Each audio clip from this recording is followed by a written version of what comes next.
زاہد اور عاشق میں فرق پتہ کیا ہوتا ہے؟ زاہد جو ہوتا ہے نا، وہ مچھلیاں نہر کے یا دریا کے یا سمندر کے کنارے پہ بیٹھ کے پکڑتا ہے، اور عاشق ڈوب کے پکڑتا ہے، دریا کے اندر میں جاتا ہے، نہر کے اندر میں جاتا ہے، سمندر کے اندر سے پکڑ کے لاتا ہے۔ یہی بات ایک دن حسن بصری رحمۃ اللہ علیہ، بہت بڑے امام تھے، ان کے پیچھے ہزاروں لوگ چلتے تھے ان کو دیکھنے کے لیے، ان کے ساتھ ملاقات کرنے کے لیے۔ ایک دن یہ بازار میں جا رہے تھے تو ایک عورت جس کے بالوں میں مٹی تھی اور وہ ایک ہاتھ میں آگ اور ایک ہاتھ میں پانی لے کر وہ دوڑتی ہوئی چلتی آ رہی، اور حسن بصری رحمۃ اللہ علیہ نے اس کو روکا اور کہا کدھر جا رہی ہو، یہ کیا حالت بنا رکھی؟ اس نے کہا میں جہنم کی آگ اس پانی سے بچانے جا رہی ہوں اور جنت کو آگ لگانے جا رہی ہوں۔ حسن بصری رحمۃ اللہ علیہ نے اس سے پوچھا کہ یہ کیا بات کر رہی ہو؟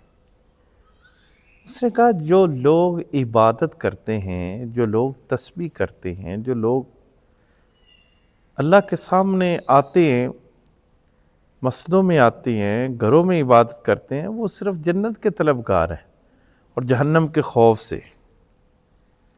کوئی ہوتا ہے جو سمندر کے اندر جاتا ہے، ورنہ کنارے پہ بیٹھ کے لوگ عبادت کر رہے ہیں۔ اور یہی بات تھی، حسن بصری رحمۃ اللہ علیہ نے اس سے پوچھا تم کون ہو؟ اس نے کہا میرا نام رابعہ ہے، رابعہ بصری، جس کو 2.5 قلندر آپ نے سنے ہیں کہ 2 مرد ہیں اور ایک عورت ہے، اور وہ عورت رابعہ بصری ہے۔ ایسے نہیں یہ مقام ملا، یہ مرتبہ ملا۔ اور پھر آپ نے اس کو کہا کہ 70,000 تسبیح پڑھ کے، رابعہ بصری نے حسن بصری کو کہا 70,000 تسبیح پڑھ کے تم ابھی بھی کنارے پر بیٹھے ہو، اور میں نے ایک تسبیح پڑھی، میں سمندر اور دریا میں چلی گئی، میں نے اپنے مالک کو پا لیا، تم اپنے مالک کو پا نہیں سکے ہو۔ اس نے کہا کہ وہ کیسے؟ اس نے کہا اپنے اندر سے میں نکالو، اپنے اندر کی میں مارو، اپنے اندر کی بدبو نکالو۔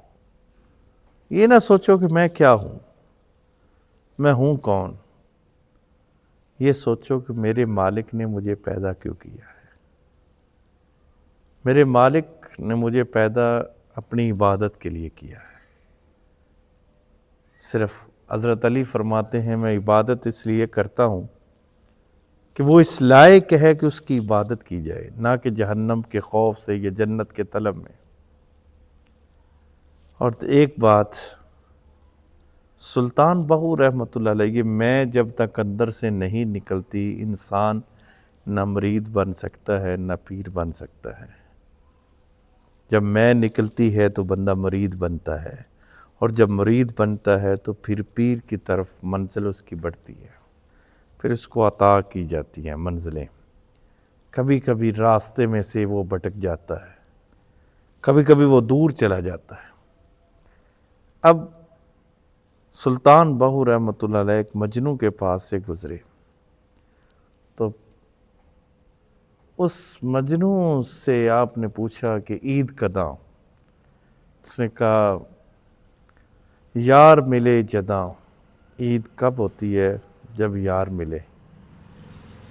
تو سلطان بہو رحمۃ اللہ علیہ نے پوچھا کہ یہ یار ملے جدا؟ اس نے کہا میں مرے کدا، جب میں مرتی ہے تو یار ملتا ہے، جب یار ملتا ہے تو عید ہوتی ہے۔ یہی فرق ہے زاہد کا اور عاشق کا۔ زاہد کھڑا ہے اپنی عبادت لیے ہوئے، رحمت ڈھونڈتی ہے، گناہگار چاہیے۔